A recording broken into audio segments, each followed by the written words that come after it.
To all those above me that watch over me, to all of you, my fave parapeeps on this side of the veil, welcome. I'm Shawn Whittington. This is the Paranormal Ministry. I'm a seminarian in the United States Old Catholic Church, and I'm coming to you live from my haunted house, my very haunted house, where I live. Dreamcatcher's not spinning or rocking things. Well, it's spinning a little bit. Things are a little quiet right now, but with my guest today, things could perk up. The spirits in this town know her very well, and I'm going to be bringing her right out here in just a minute. She's in the green room. Let's check the prayer urn.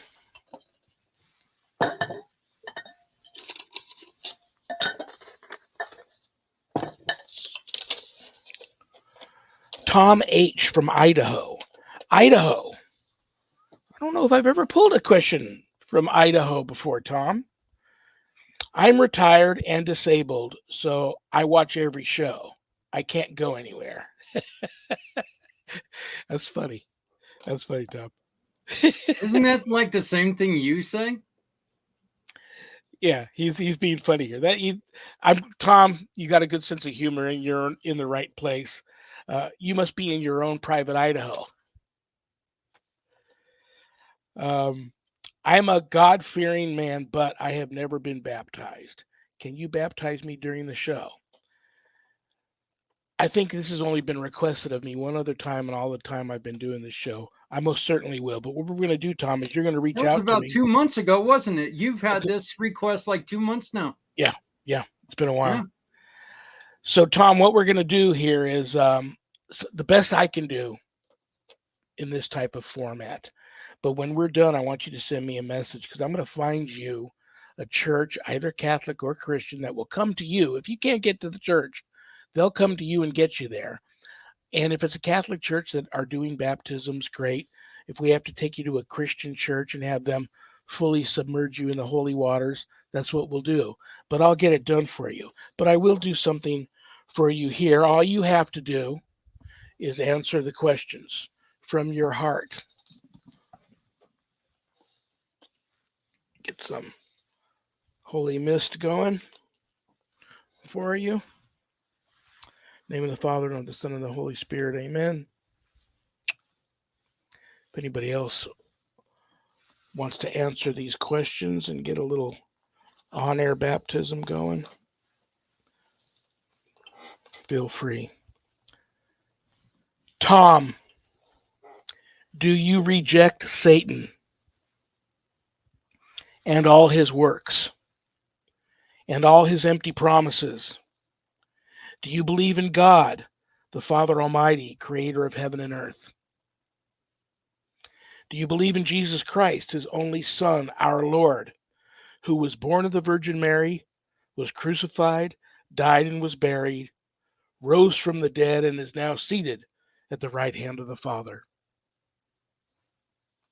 Do you believe in the Holy Spirit, the Holy Catholic Church, the communion of saints, the forgiveness of sins, the resurrection of the body, and life everlasting?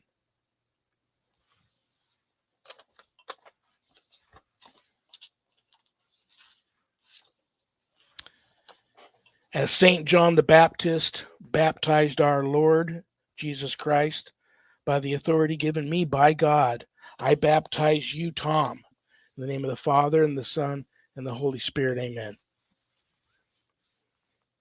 Reach out to me after the show, Tom. We're going to get you to a church, okay? Alrighty. I am not going to check the mailbag today. I'll tell you why. I'm just now springing this on her. But I'm going to open up the chat room to anybody that wants to comment on anything we're talking about, ask their own questions of either I and my guest. But I pulled all the questions out, wrote them down. We're going to do a paranormal Q&A with my guest today because she's the perfect person to do that with. So that's what we're going to do. If there's anything you want to know about my wife and I and our ministry work, go to our website, www.ghost-b-gone.biz. When you go there to visit, remember, my wife and I don't charge for our ministry work, helping people with their paranormal issues. So if you go there to visit, I know times are tough, brothers and sisters, but if you see the donate button and you're able to do so, click on it and send my ministry in a small donation. I promise you, it'll be appreciated from the bottom of our hearts. And trust me, we'll put it to good use. I'm also a certified spiritual advisor.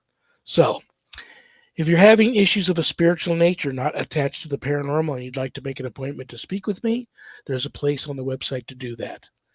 But don't leave without navigating over to the page called Introduction to Spiritual Warfare Course/book. On that page, you'll find the Ghost Store. Lots of cool things to buy. And proceeds from anything you get in the Ghost Store go to causes I support.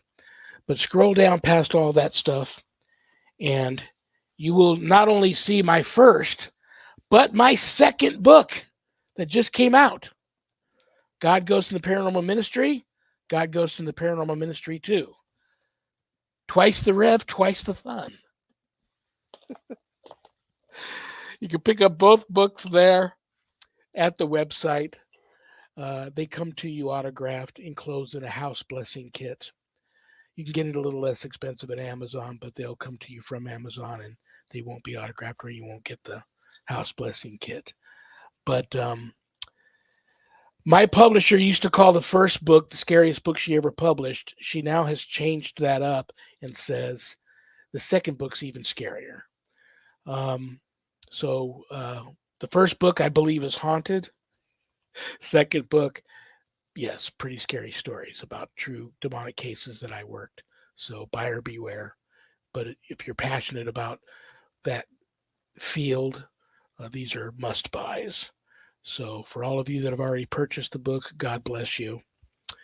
And scroll a little bit further past the books, you'll see the Introduction to Spiritual Warfare course. I offer a 12-week online course, and it's exactly what it is, Introduction to Spiritual Warfare.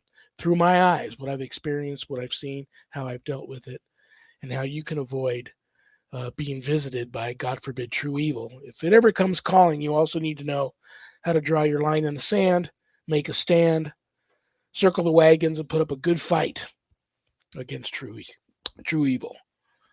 So that's the course for you if you're interested in that field. No, it's not going to teach you how to be an exorcist.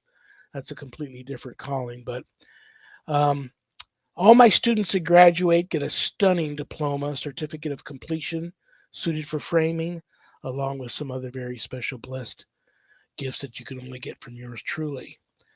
Most importantly, if you want more reading about the course before making that type of commitment, there is a Introduction to Spiritual Warfare course Facebook page, or just call me. We'll talk about the course, see if it's right for you. Please keep all of my former, current, and future students in your prayers. Okay. What else do I want to tell you guys? Nothing else other than I'm excited to have my guest on tonight.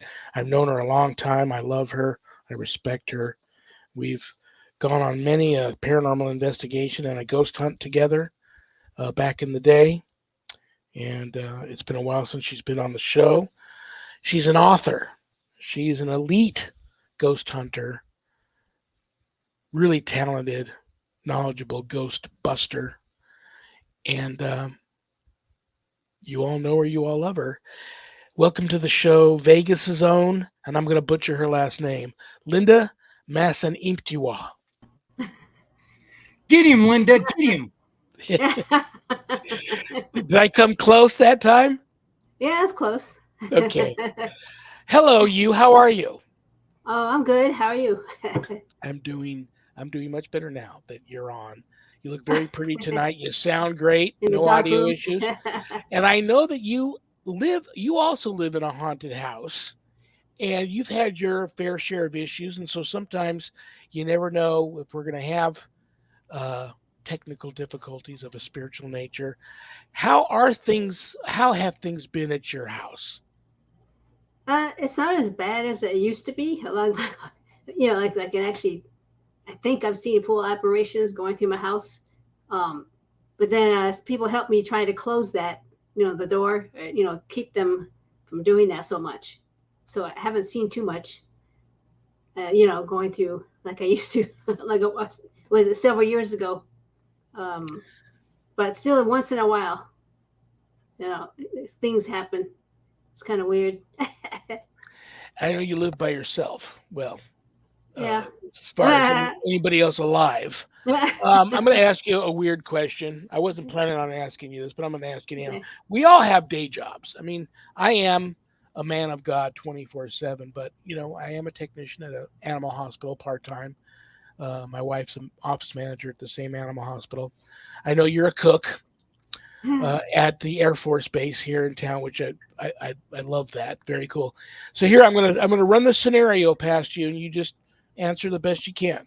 Let's say you have your dream date over the house. Let's say Zach Baggins is at your house, your dream date, and you have to. He's a foodie, and you have to cook him Linda's knock your socks off, get your ghost on killer meal. What would that be? Probably something like steak or something like a pot roast, or I'm pretty good at that. Like a steak and maybe mashed potatoes or something.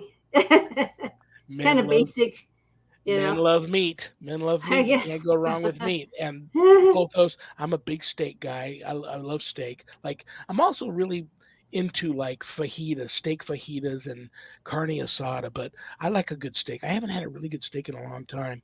Pot roast, oh my gosh, my wife makes the I don't know anybody who's ever made a pot roast for me. Well, Mom, yours was the best. I have to tell my mom that. But Sharon makes a great pot roast. She also makes wonderful porchettas. So there you have it. And I'm sure Zach would love your pot roast or your steak, and you would be on his next episode. I'm a fat guy. I love it all. Yeah. Oh, the other Zach. Yeah. Yeah, the yeah. Zach. Never mind. Oh, I just got that. Pop. He's quick. He's quick. Well, this is what we're going to do today. You probably heard me in the green room. We spoke a few days ago. I said, is there anything you want to talk about? First, I want to let everybody know what your website is. If Zach wants to throw your website up there and show everybody a couple of quick pictures of your page or your books, great. You've got a couple of wonderful books out. They've done well. You've got, I don't know, at last count, several thousand followers on one of your Facebook pages. That's amazing. You've been doing your thing for a long time. What's in the works as far as that goes? Are you got another book in the makings, or are you kind of taking a break from the authorship? Well, I've started several, and it's just taking me a long time to finish because I started working a lot. I think that's the main reason. Then the pandemic hit, and I stopped traveling because everything closed up for a while. It's sort of like the motivation stopped, sort of. I mean, not to write, but to put the stories out there. I think that was the main reason. And then when it started to open, I was still going back to work because I have 2 jobs during the certain times of the year. So it's hard. That's right. You also were a tax person. Yeah, for a company. I'm not sure if I'm allowed to say it here. Oh yeah, yeah. I get you. Ask. I get you. I mean, but it's a big company. You do a lot of things. Very talented person. You've been in the paranormal field for a long time. I'm going to tell you before we, just so everybody knows, I took all the questions out of my mailbag today. That's why I didn't read no questions out of there. And so I just thought I would make this a paranormal Q&A with you. There's no one better than you for me to do this with. And I'll let everybody know watching. The chat room's open if you have a question for Linda or myself, or you want to comment on anything we're talking about. We'll try to address that. But it's just going to be, the questions that have been thrown at me, I'll throw at you. There's no wrong answers here. But I want to talk about 3 of my favorite memories of you. And if you have one of me, you can. But I remember back in the day, you were part of the team that always gave the ghost tours at the Pioneer Saloon. You've been on many, many ghost hunts there. I've been with you ghost hunting there. And here's the place is legit and haunted off the charts. I remember one time You and I were in the saloon. You had the smoke machine going. We had Yeah. somebody there that was being very oppressed by an entity, and you caught the most. I should have gave all these photos to Zach to load up, but you caught one of the most interesting photos of what appears to be something coming through the smoke at me, which It was looked like a face or something, like a yeah, skeletal type face pretty from the amazing. side. It was Pretty amazing. And then I took one of you. We were I believe we were away from the saloon. We were walking to one of the other haunted locations. And I took a photo of you standing I'm already in the assessor's shed, and I've yeah. turned around, taking a picture of you. You're in the doorway, clearly standing behind you, taller than you, is some dark presence, and you could see its eyes Yeah. Looking in. looking in, but standing right by you. That was pretty amazing. And then I remember the night we had the dinner with the ghost, and we were all in the saloon. We were there having dinner, inviting the ghosts to come and join us for dinner and stuff. And we were talking about how usually when I'm there, I have that spirit of that young boy comes up, and I Yeah. can always tell because he holds my hand. And then sometimes, like little kids do, he will jump on your back like a piggyback ride. You took an amazing photo. You were sitting right across from me at dinner. You took an amazing photo of what appears to be a ghost child walking right up on top of the dinner table. Pretty amazing. You have an uncanny ability to take phenomenal ghost photos, and I know one of your books has a lot of those photos in there. And then we had the most amazing experience at the Apache Hotel. Yeah. First of all, we were in the dark. We couldn't see our hand in front of our face. We had these little pin lights to make Yeah. sure we wouldn't, fall down an elevator shaft or something. But we kept walking by this one room. We heard somebody in the room coughing. We thought it was one of the people on the tour. Finally, when I tried to go in, I walk up to this person who won't let me in the door. And then when I go to touch the person, I realize it's not a real person. I introduced myself. I asked for permission to come in. I didn't know at first that you had followed me in. And then I heard rattling. The nightstand between the two beds was rattling. I opened up the drawer. Do I still have that? Somewhere here, I still have that. Yeah, I still have that Bible. Yeah.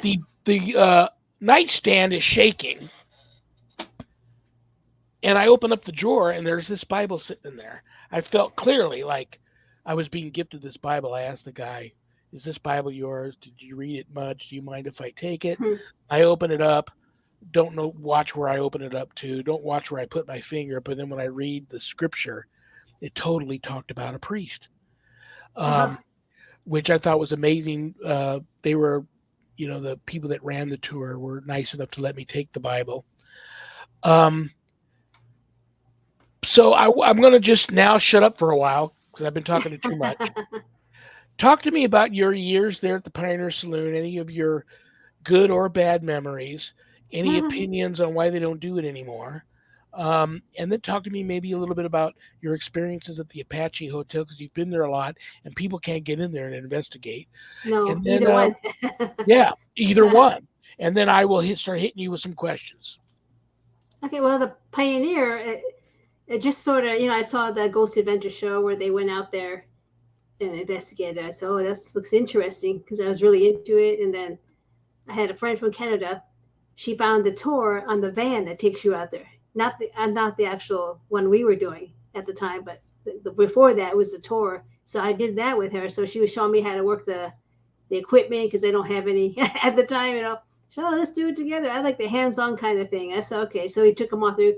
And that's the first time I ever had experience there at the Pioneer Saloon. We were sitting at the table, and the tour guy said, okay, hey, just pick a chair. He don't say, you sit there, whatever. But I'm just going to let you just pick your own chair. It's like something's going to happen. That's what he's getting ready. And then we had pizza. I got up, got my pizza. I turned around. The only chair left was this one chair kind of next to him, the tour guy. So I came back and I sat down. He goes, ha ha. And then all of a sudden he reveals, I don't want to scare nobody, but every time a woman sits in that chair, she gets touched, her hair gets touched, some kind of on her body, she feels like somebody's touching her. And, so then he turned to me, let me know if you feel anything or anything. maybe it won't happen, maybe it will, we don't know. So he just continues on with his tour, and I'm just sitting there, and I had this hoodie jacket on, and I had pushed the sleeves up a little bit while I was sitting there. And all of a sudden, I feel this little thing on my arm, like a touch, and I thought it was a moth or something. I kind of looked down, and it wasn't. There's nothing there. It just kept going, and it went under my sleeve. And the hoodie was on the skin. It was going up my arm. It was going up to my, up here. And then I said, "Oh, someone's touching me." He goes, "You see, I told you." Like the tour guy every time. And then he goes, "Here, let me get him off you," or whatever. Tell him to back off. And he, like a firm voice. He said, "Okay, stop that. That's enough. She recognized you. Just back off. Or whatever." So that stopped. That was the first time I ever had anything like that happen to me out there. And I said, "Oh my God." So later on, that's when Noel, the former owner, he had the Haunted Lockdown tours. So I found out about that online. I said, "Oh, hey, I'm going to try this. Since I had that experience, I'm going to do all the tours. Now then that's why I met him." And I had another experience at that day. I heard like Indian music in the background, like far away, like they do the chanting with the drums, like drumming song, but nobody else could hear it. And I said, "Nobody." I'm sitting at the bar, we're just talking. I said, "You don't hear that?" And she goes, "No, nobody." And everybody got real quiet. They're trying to listen, but I could hear like don't, the don't, like the drumming, like you hear powwows, and then it just stopped. And then he was like, "Oh, I think they like you. There's a lot of Indian spirits. There used to be Indian reservation out here." Your father was indigenous. Yeah. And then the Spanish Trail was right there. And he says, lots of stuff happened. I think they like you. And no. So he says, then he started inviting me back. And that's how I became part of their team, sort of. That's how it started. And then after that, I brought my friend, a coworker. I said, "Hey, you come out here," because she's into that thing too, her and her son. And so we went out there, and then we were leaving. I saw a full-on apparition go walk in front of that window that's in front of the saloon part, where you can look in, you can see the saloon half. It was a young man holding his arm. He looked like he was hurt or something. And he was going towards Noel, who was still in the building with his friend, Robert Allen. They were talking in the gift shop. So I go run inside, and I said, "Hey, banging on the door," because it was already closed. And I said, "Hey, no, I think one of your workers is hurt." He goes, "What?" "It's closed. There's nobody there." He goes, "Okay, just because you said that, I'm going to go in and check. But you stay here and you watch me through the window. I'm going to go in and look around." So he went through the whole building, the Lombard room, and he came out. He goes, "There's nobody here. It's locked." It's like, "I have no workers here." He goes, "Ooh," he goes, "Oh, you saw a full-on, ghost." He said, "I think you saw a full-on ghost." He goes, "Ooh," So then that's how another thing I started with the team, because he's, "Oh, they must like you because they're showing themselves to you." I mean, that kind of thing. And then I found out later that my friend, who I took with me, the next day or next time we worked, she was thanking me for taking her or inviting her out with her son, and she started crying. She had like an emotional thing happen to her. She goes, I always wanted to get really close with my son. He has like a kind of, he's learning disabled or slow learner, but he says have never seen him get so excited and awake or whatever, because he was so into ghosts and he was experiencing everything together. He said we bonded so well that night. And I want to thank you for inviting me out there. I said, "I've never seen my son like that, because he was like, both of them were like, ooh, with the little ghost meters and everything, and getting into it and stuff." She was, "I've never had a bonding experience like that with my son before." So it was like an emotional thing for her. She was crying at work. So thank you. I mean, a lot of people go there, have that kind of emotional thing out there. I don't know why, what causes that, or that's like a family type thing when you come back, and that's why they just keep coming back, returning visits and stuff to do the tours and stuff, I think. So that was kind of a good thing that would happen. That's beautiful. Yeah, me too. Every time I've gone there, I remember there was a woman, an indigenous woman, walking back and forth in front of the saloon in the street, and there was I forget her name, but there was another gifted psychic there who was saying that she wanted to talk to me.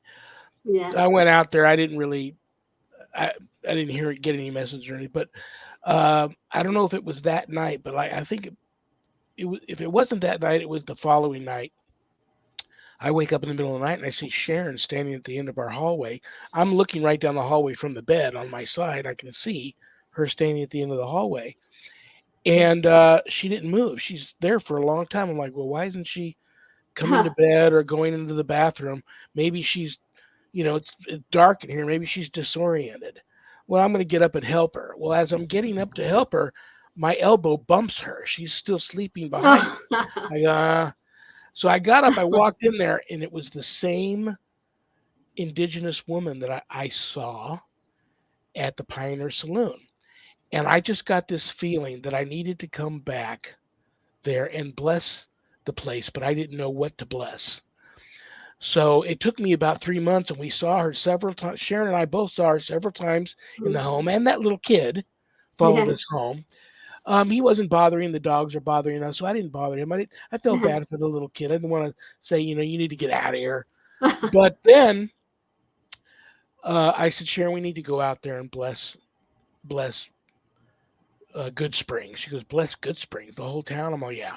I don't know what to bless, but this woman wants me to bless something. We started at the cemetery, we did the saloon, and we just drove around very slowly the town. And where I felt I needed to stop, I just got right out of the car and would bless that area of the road. Sharon took a couple of photos, got a couple of interesting, like, mists, right? High noon in the middle of the desert in the summer, but there's mists above me. But I did the whole town, or a lot of it, and came home. And we never saw her again. And I figured that must have been what she wanted. And she now felt at rest for some reason. Because I know there was a brothel there too. But if she wasn't a prostitute, I know that there was indigenous living out there. Yeah. But they wouldn't let women in the bars. No. So women had to stay outside in the street and wait for their significant other or their husband or whatever to come out of the bar, or wait for people to retrieve groceries for them and stuff. So I don't know. It was just a very interesting situation. Why don't they, do you have any information on why they don't do the ghost thing anymore there? I think because the owner changed. It's not Noel anymore. The new owner took over, and he kind of stopped it for a while. I think because he's so new, he just wanted to get settled in with his business. A lot of people were asking, well, why don't you have the ghost thing, But, I think because new owner changed hands, he's not so much into the ghost thing. He's more for like the living, like the people who actually live there and the customers. But I did hear he's kind of opening up to it, because I've seen online on Instagram, his page, the Pioneer Saloon, he did an interview with two of the locals, and he was asking them. He made a video of it. Do you think this is haunted? I heard this is a haunted, saloon. He goes, oh yeah, it is haunted. We see things moving, and they're talking about their experiences and stuff. But he didn't say anything about having a ghost hunt there or anything like that. I heard from another person there is a team out there, but he's not sure who they are, and I don't see any people, doing it. That the one we were doing, the haunted lockdown in the bar. I've seen another tour group from town that's restarted the van tour, but I'm not sure who's doing it or if they're actually doing it yet, because they're advertising you can do that, but they would take you out there like I did the first time. So maybe it's starting over again. I don't know. I mean, I haven't heard anything. Yeah, that's a wonderful place to go and just even hang out. I'm going to now take us over to the Apache Hotel, which no one gets to investigate. I was so happy for Brian that he was able to set that up where you go in with his team to investigate the Apache Hotel. I was so sad when they stopped doing it. It didn't last very long, but you did quite a few of those. What would you like to tell people about the Apache Hotel, and if you had any a favorite, really memorable spirit memories there? Yeah, so I don't have any physical, anything physical happened to me, like touching and all that, because it was a short span of time that they were allowed to be in there. I mean, you have to go there a lot, you start getting a lot more experiences like that kind. It's just I would do a lot of audio recordings and videos and take pictures and stuff. I didn't get too much on film, but I did get a lot of audio, EVPs, and that was like kind of like wild. The first night we were there, I had the recorder going. I think David or Brian, somebody was talking about the stories and stuff, the history, and you could hear loudly. There's a telephone ringing in the background, not like a cell phone, but like a ring, like an old-fashioned dial phone, like ding, and it's kind of loud on the recording. But nobody is paying attention. He just keeps talking, and everybody's quiet, just listening, and nobody's making There's no mentioning. power up You know, there. no, it's all dark, and it's just ding. There's no phones. No, there's no phone, no active phone. Yeah. So, and I didn't hear it either. I just kept going. I'm thinking, you know, I didn't hear it till later on when I was listening to recordings. That, and there was a baby crying at one point. I heard a baby crying on there, but it kind of near the elevator area. And again, nobody noticed it. Everybody just kind of ignoring it, and that thing, and that kind of thing. And then the next few times I went, I think I went 2 more times or so. I went into the room that his wife passed away in. I think his nickname was Birdie or something. Birdie, I'm not sure, but they said that's her room back there. So I have the recording. I could hear a woman talking on the EVP, but you can't understand it. It's really low and it's whispery, but it's a female talking to me. I was asking questions, or somebody was asking questions. It might be a brother, but it was like you can hear a recording talking to us, something. Well, I know they don't really do the ghost thing there, but didn't they open that hotel up where you could actually get a room and stay? Yes, and I think they do let you go in there. They have their own thing going on, their own little. If you run to the rooms in the Haunted Apache and you sign up, there is like a short ghost tour kind of thing. I'm not sure if they let you go in there in the closed parts, but they do like a history kind of walkthrough. Yeah, I think that's I thought the place was amazing. To be honest with you, it was pretty cool. Yeah, it's kind of dark, no lights or anything. Yeah, I just got a really cool vibe from being in there. I thought it was really cool, and that area of town is just that's old Vegas. That's really old, from like early 1900s, and maybe from the beginning of Vegas, pretty much. Well, I know you know what I'm going to say about the Indian drumming. It was definitely meant for you, because your father is indigenous. May he rest in peace. And your mother, I love telling people this story. Your mother is Japanese. May she rest in peace. From Japan. Yeah. Your father was in the service, and he was overseas serving in Japan. Met your mother. Yeah. Neither one of them spoke each other's language, but they knew how to speak through the international language of love. And they worked it out, and they got married, and had 2 wonderful children. Do you have other siblings other than you and your brother? Well, I have my sister. I had 2 brothers. One passed away already. Oh, and then I have Dennis and my sister, but they have different mothers. How's Dennis doing? Oh, he's fine. He's retired. He don't want to work anymore. Because you guys were L&D spirit seekers. Yeah. And before the pandemic, I mean, I saw you guys one time. You guys went to London, and every time I got on Facebook, you guys are up north. You went to some really interesting. Oh yeah, Tonopah. We did that yeah. That was fun. You guys haven't gone out in a long time. Is L&D still doing stuff? Sort of. He's kind of slowing down. I think he's sort of slowing down. He doesn't totally stop, because I was supposed to go in August to Arizona to do like a guest speaker thing in Tucson. Very cool. First time they're going to do the Tucson Paracon. They're going to keep it kind of small. So that is the first year they're going to do it. So she's trying to see if is there any interest in it, So afterwards, we're going to investigate the Fox Theater. She told me it's extremely haunted. People see apparitions, dark shadows, and stuff like that. I said, "Oh, okay." It'll be fun. Then I can get you in certain places that other people can't get into. Are they going to advertise that? Well, she is sort of already on Facebook. It's kind of slow going because it's going to be called the Arizona Paracon? No, it's Tucson Paracon. Tucson Paracon. Hey, Linda, just to let you know that, you know what, it's always a little slow. I mean, Shawn knew about a show that he was part of for about a year and a half before we were able to tell anybody about it. So that's what it was with her. She goes, don't tell nobody, So they finalize everything, make sure everything's set. Sometimes it takes a little longer to be able to tell everybody about what you're doing. So keep it, just hang in there. I'm going to look that up because that's not so far from us. Yeah, I can actually, because I'm going to drive myself. I took off extra days from work just so I can do this. Do you She like just, do you like doing that stuff? I know you've done it before. Do you like speaking at these events? So this might be the first time I've actually guest speaker in front of everybody. I've been asked before, but it never really went through because they didn't really need extra people. So they have other people. It's, oh, it's okay. I'll just hang out. So so this is the first time. I think she's giving me at 30 minutes. That's going to So I be told very, her, very cool. If Sharon and I can make it, we'll try our best because that's not yeah, far from us. And she has family down there. Her mother and one of her daughters is down yeah. there. So we may So, we but may be it's able only one day though. It's a 1 day event. The okay. 19th, from the morning until then, there's going to be a night investigation. Then that's it. Very, very Because cool. she's just trying it out, I think.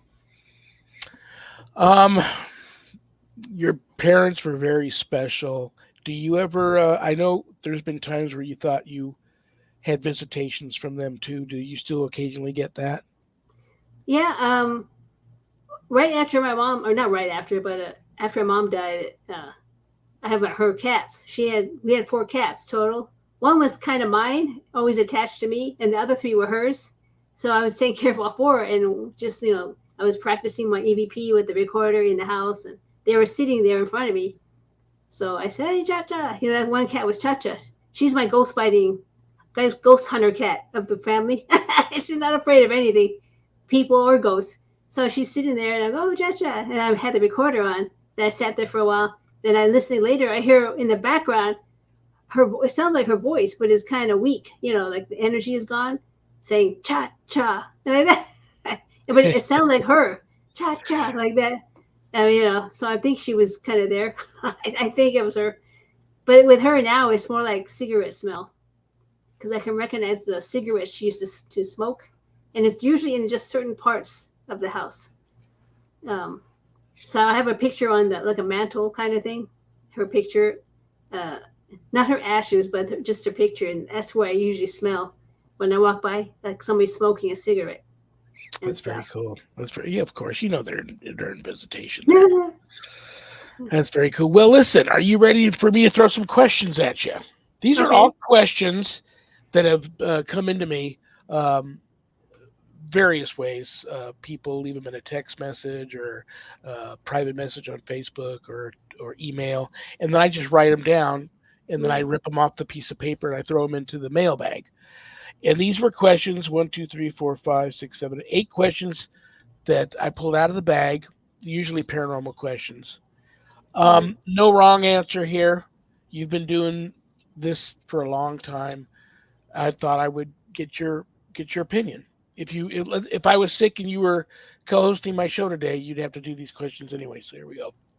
I guess and people are already gonna know what your answer is going to be when I Probably. some of these. So the first question is: do you believe in ghosts? Yes. And you know what part 2 is? It says, "What are ghosts?" What are ghosts? Uh, Ghost is to me is like a really general name for everything. Ghosts could be anything, like people, whatever, animals, ghosts, spirits. To me, ghosts is more like human. People have passed away and are human. They come back and they come visit you or something like that. Like elementals or things like that. They're not really people. I don't want to call them a ghost because they have different categories or different energy. Like elementals are like more from Earth. They're not really human, but they came from a long time ago, and they come from the nature or something. The land and stuff. And of course, the other things that are really negative, they're not really people. I don't call them ghosts either. They're other spirits or the negative. And then angels are not really people either. To me, they're just higher energy forms that come to you. So I wouldn't call that a ghost. So ghost to me is just human spirit or animals or people who have had physical bodies and they left and they just come back. Maybe. Do you buy into? Do you think it's all strictly just visitation, or do you think some do get stuck here, and do you also buy into the residual? Oh, the repeated one? Yeah, Yes. residual could be. Yeah, maybe not really intelligent. It's just the energy. So I have a story about that too about me. So I can tell you really fast about that one. Sure. But residual is just like a repeated energy stomp or whatever. Stuck, kind of like a record. I kind of believe in that. and of course, visitations, and I don't know about the be stuck thing. Maybe they have it in mind as a purpose. They need to be here. So technically, not really stuck, like somebody's holding them back. Maybe, like they can't let them go, or they can't get out of here. But I think they have something on their mind that they have to take care of. Like there's unfinished business, or so they just keep coming back.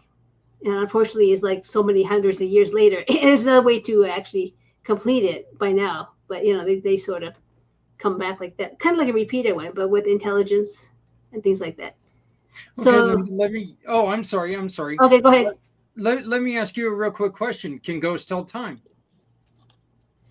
You said sometimes it'll take hundreds of years and still it won't be there. Can they tell time? Did they realize, oh my God, I've been in this plane for 300 years now. What am I doing wrong? Or is it? Did they not? I don't think so. Well, I'm sorry. I don't. To my opinion is I don't think they can tell time because they don't have clocks.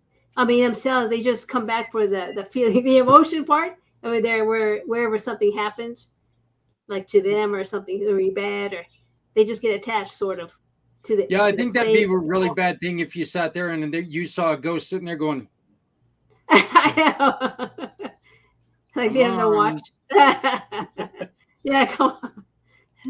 So yeah, I've had people that have lived many years in really spirit infested locations and say, the spirit on the third floor knows that the spirit on the first floor is here, but they don't like each other. And the spirit on the fifth floor never goes to the attic because there's another spirit up there that's angry all the time, but they're all from different eras. And I've had people say ghosts will come to them and look at them like they're wearing strange attire because they're from a different time. So I think they don't have any sense of time, but they're aware of things have changed. Or the emotions, or they can tell other energy, like they say they know something there, but they don't like their energy or something. But I don't think they know time. I mean, there's no way for them to keep track anymore. To me, I think it's weird. We talked briefly about if you have a good residual story, great. I have a great one, but I have a friend that sees this ghost just kind of float up in the air through his living room, and upon research, the house was rebuilt over a couple of times, and where this ghost is walking, there used to be a staircase. Yeah. So the ghost still sees or feels or thinks there's a staircase there. Oh, yeah. But I think that is what you would refer to as residual. Yeah, but I've also debunked them too. I mean, Sharon and I were at a house where this woman was seen walking through the bowling alley. They had a bomb shelter that they turned into a bowling alley underneath the home. And this woman would walk down one of the bowling lanes, up this secret staircase into this secret entrance into the bar, and then walk across the ballroom and then on wherever else she went. Yeah. But Sharon's walking up behind me one time, and I've got, I'm filming, and she's walking right up behind me in the bowling alley. I stop to turn around to see what she wants. I'm face to face with this woman, and she stops walking, and we're just staring at each other. It was probably 5 seconds, but it felt like a minute. And I don't know what to say or do because it's caught me so off guard. Why I did this, I don't know. But I moved out of the way. Yeah. As soon as I moved out of the way, she continued walking. And I followed her on her path. I obviously had to open up that secret door because she just went through the wall. But I'm taking photos in the ballroom. Where'd she go? And later on, me and Sharon are reviewing evidence. And the pillars that came down in the ballroom from the ceiling were all mirrored. And I caught the reflection of her in one of the mirrors going up a staircase to like the beauty parlor in the mansion. But have you experienced personally any examples of residual? Yeah, like I was going to tell you really fast. I'm not sure if this is residual or if it's energy something, but it happened to me. So a long time ago, I used to work at this bar on the base. It's called Time Out Sports Lounge. And I was back there washing dishes, and I was in a hurry, and I forgot to put the mats down, the rubber mats to keep you from falling. And I was turning around trying to put the stuff away. And then I slipped and fell. And I grabbed the shelves trying to stop myself from falling. And it knocked all these pots and pans off the shelves on me. And I landed on my back. And asked, one time I went to the hospital because I cut my head open. One of these things hit me in the head. Managers, go to the hospital and blah, blah. And it was loud, right? The banging of the pots and pans and stuff while hitting the floor. And then fast forward to about like a year and a half, maybe 2 years ahead of that, after that. So I was opening the kitchen, the same place, and here comes the higher up, the supervisor manager. He wanted to talk to my boss. So he was coming through the kitchen. He just, hi, Linda, hi. And as soon as he turned out of the corner, you hear that same exact sound that I had when I fell down. You hear all the pots and pans. It was loud. It was bang, bang, bang. It sounded like me again, but without my voice. It was just the pots and pans. And he heard it too. And this guy, he turned around like, what's that? And he runs into the area where I was washing dishes and nothing. It was like, nothing on the ground. It was nothing. It was like never happened. He come out, he's scratching his head like, that sounded like somebody hurt himself, falling back. Like, he was like totally confused, and he walked off. And I said, I didn't want to say anything, but to him at the time, he was so confused. I think it was me again, but just the energy part was causing that sound. I don't understand how that happened. Do you think that's a residual, or is that just something? I don't know. That's odd. That was so weird. That's the only time it's happened. I worked in kitchens long enough where I would have had to point to the other guy. It was him. So I've had to pay for enough broken dishes that you just automatically point towards something else. So I love that story. That's a great story. Who knows? That base has been there a long time. And there's so much emotion around things that happen at an Air Force base. I would imagine there's a lot of history there, a lot of residual and still intelligent hanging around there. So yeah, very, very cool. Okay, next question. Can spirits kill? I don't know. So I guess some people who get attached and it makes their depressed, or the living person maybe causes massive depression or sickness maybe, or something like that. Maybe in that way they can. I'm not sure, unless you get scared to death, something really scares you, get a heart attack or something like that. I'm not sure if ghosts or if people can kill you outright. I mean, it takes a while, I think. You would think. Well, I'm guilty of telling people all the time. People ask me, what's the difference between a regular haunt and a demonic case? And I always tell people, your life, the demonic are out to kill you. Disembodied human spirits are just trying to be noticed, need help, or have a message. But I feel thinking on it, there can be a ghost can be pretty mad.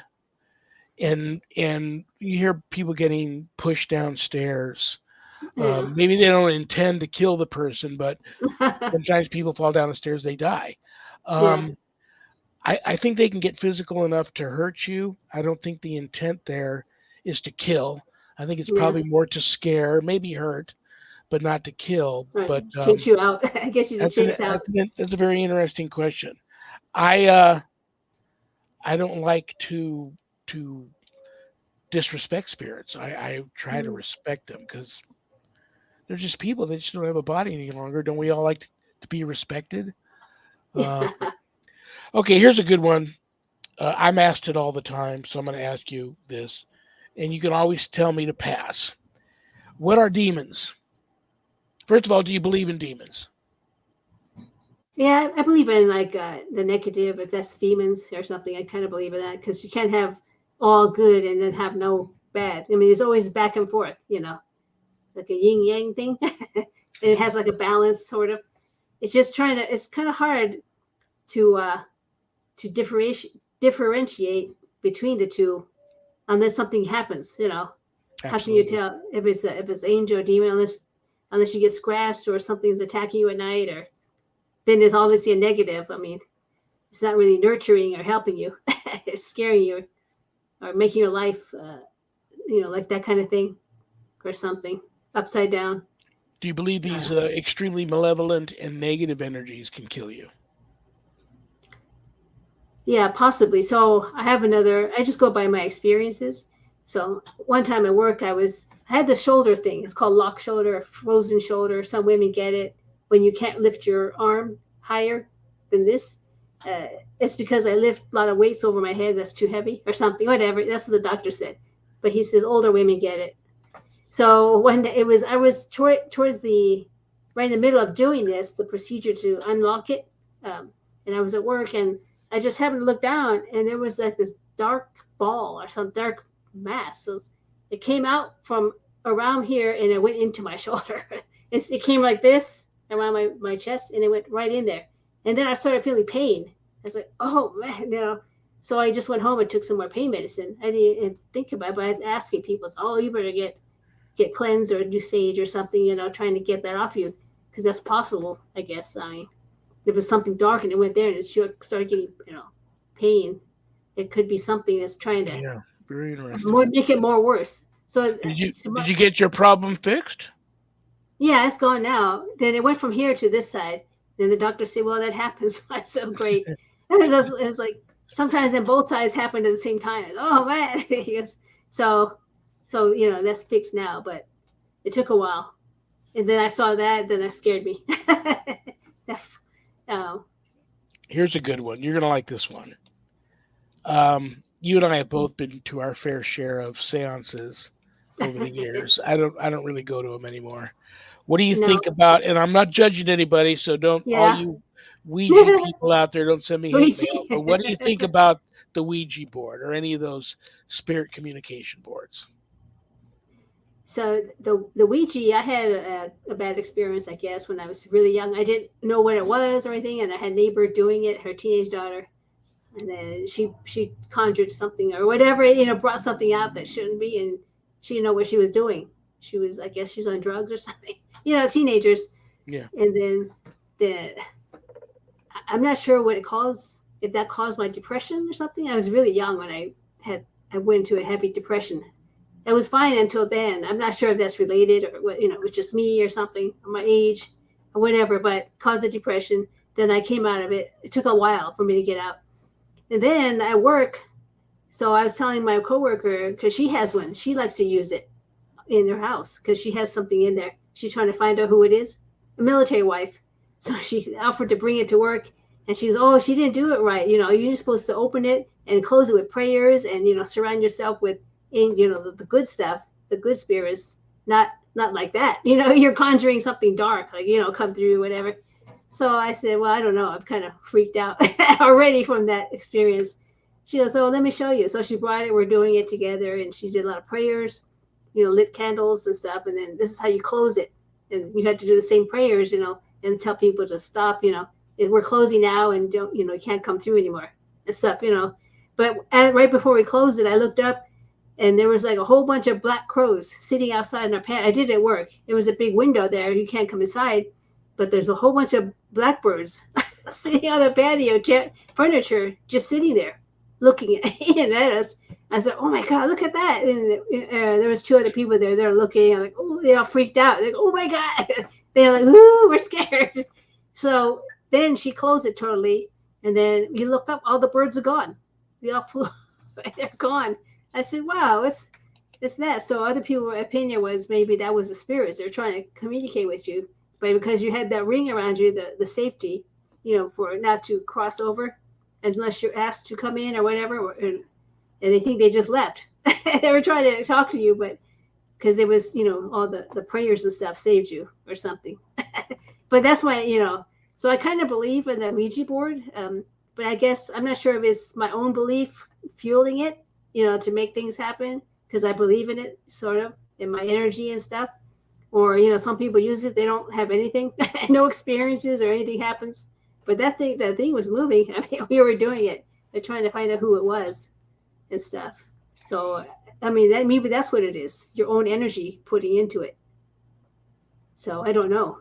Well, I would just advise, and I think if you want to add anything to this, fine. I just tell people, I get people coming to me all the time. I don't know why, wanting advice on, I'm really passionate about the paranormal. I want to become a Ghostbuster or a paranormal investigator or start a team. What do you recommend? And I always say, I really don't recommend unless you're really, really passionate about the paranormal and you're going into it for the good reason, the good reason to help people or get answers because you're experiencing stuff, fine. But Yeah. most importantly, respect the locations, respect the spirits, and be careful and don't provoke, regardless of what's there. Don't provoke. And but I still get most of the people that reach out to me for help are these new ghost hunters out there that are not going out there without any training. They go to the wrong place at the wrong time. They say and do the wrong thing. They end up with an attachment. Now they're calling me. Um, um, I have 2 or 3 more questions left, but I got to say goodbye to you. Uh, But I will have you back. I'm going to have you back. What's the date on the Paracon in Arizona? oh, August 19th. August, June, July, August. Maybe I'll have you back either right. I think I'll have you back after you go, so you can tell Yeah. us all about it. Especially if Sharon and I are able to get down there. Yeah. We'll throw some stories back and forth. But I'll look at my calendar as soon as the show's done. I'll throw some dates at you. In fact, I think I have. I may not be doing. I may be only doing 2 Mondays a month starting in August, the second Monday and last Monday of the month. But I can always give you a Monday if that's better. But I know I have 2 or 3 Fridays still open. But I'll throw some dates at you in August, and we'll try to get you on after you get back from the Paracon, and we'll talk ghosts. Yeah, so I'm gonna take my camera, of course, and my recorder in case I'm going. And I'll ask my brother to go with me, but he's not Very sure. cool. But so if I catch anything, film or whatever, I'll send you a link or send you a copy. Very So cool. that way, when during the if you come back on and talk about it, I can show you, or you can display it on the screen what I'm Very talking cool. about if I catch anything. You So have a wonderful, wonderful, wonderful remainder of your Monday evening. I love you. I respect you. And we have to do this more often. Be careful when you're in Arizona, but you and I yeah, talk all the time, so I'll talk to you soon, okay? yeah, okay, All right, Linda. I'll see you later. okay, bye. Thank you for Bye-bye. having me on. You're Thanks. welcome. My pleasure. Good night. I love her. So get this, Shawn. In the chat, I just found out that one of your somebody who's been commenting quite a bit on your stuff, Jennifer Bailey, she lives right here in Greeley, Colorado. Well, there you go. Poor Jennifer. I know, that close to me, and I wish she would have talked to me first about telling you that she lives near you. Oh, Jennifer. yeah, she can probably, feel the evil from wherever she's at. So, yeah, Very, very cool. yes, Jennifer, this is a true statement. If there's ever been a true statement, it's an interesting town. Yeah. Reality is a town of its own. So, reality is a town of its own. So, Jennifer, hopefully we'll get together soon and we'll talk. Absolutely. Absolutely. Jennifer is a new found friend of mine through the United States Old Catholic Church. And she's seems very cool. Hopefully I get to meet her in person one of these days. Thank you all for taking the money out of your busy Monday evenings to spend with me. I will be here. You guys are really going to love Friday's show. Friday, June 9th. The husband and wife spirit channeling team, world-renowned spirit channeling team of Barry and Connie Strom. They will be here this Friday, the 9th. Thank you to Zach and Adrian Clayton for co-producing my show. I couldn't do it without them. CommunityPayItForward.us. Just go there. That's all I'm going to say. Go there. Check it out. United States Old Catholic Church, USOCC.org, the church I belong to. If you're interested in Bible study, which is every Sunday afternoon at 5 p.m. Pacific and Wednesday afternoon at 5 p.m. Pacific, the best thing to do is just stay here on Facebook. Go to the United States Old Catholic Church Clergy and Parishioners Facebook page. It's always live streamed there. If you're interested in Bible study, that's every weeknight, Monday through Friday at 7 p.m. Pacific. Go to bishopjameslong.com. Scroll down to the bottom of his homepage. The link to Spreaker and Tonight Prayer is there. Just click on it. Takes you to Night Prayer. Thank you to Things Network. Thank you to Temple of Phoenix Rising Entertainment. Thank you to Skeleton Key Network. Thank you to PACT, Little P, capital ACT, Podcasting for All Coming Together channel, for all these networks simulcasting my show, and BeInspiredRadio.net. Chicky Hot, the rock psychic. That's her radio network. She re-airs audio re-airs of my episodes Saturdays all day. And there's a lot of other cool things there too, like reruns of old Art Bell shows and a lot of other really cool shows there. So check BeInspiredRadio.net out. Eli Roth presents The Legion of Exorcists. The new horror paranormal reality TV show airs on Thursday nights at 10 p.m. on Travel Channel, Discovery Plus, and Max. Check that show out. I hear good things about the show. Too scary for me to watch, but I hear good things. Okay, bad joke time. I'm going to pull a bad joke out of a haunted carnival barker hat, a bad joke that one of you sent in, and it's my poor attempt to put a smile on everybody's face before I say goodbye and good night.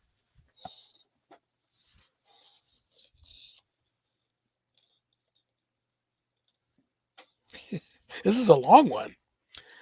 What is the difference between a poorly dressed man on a bicycle or a tricycle and a well-dressed man on a bicycle? Okay, let me do this again. What's the difference between a poorly dressed man on a tricycle and a well-dressed man on a bicycle? A tire.